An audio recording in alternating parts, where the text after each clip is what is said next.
everyone, we are the students of grade 10 and today we are going to recite the poem The Glove and the Lions by Leigh Hunt. King Francis was a hearty king and loved a royal sport, and one day as his lions fought, sat looking on the court. The nobles filled the benches and ladies in their pride, and amongst them sat the Count de Lodge with one for whom he sighed. And truly it was a gallant thing to see the crowning show, valor and love and the king above, and the royal beast below. Rammed and roared the lions with horrid laughing jaws.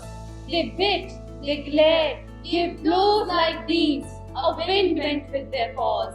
With bellowing might and stifled roars, they rolled on one another, till all the pit, with sand and rain, was in a thunderous smother.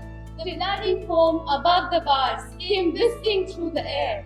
Said Francis then, "Faith, gentlemen, we're better here than there." The largest love o'erheard the king, a beauteous lively dame, smiling lips and sharp bright eyes that always seemed the same. She thought, "The Count, my lover, is as brave can be. He surely would do wondrous things to prove his love of me. Kings, ladies, lovers, all look upon. The occasion is divine. I'll drop my glove to prove his love. Great glory will be mine." She dropped her glove to prove his love and looked at him and smiled. He bowed and in a moment leaped among the lions wild.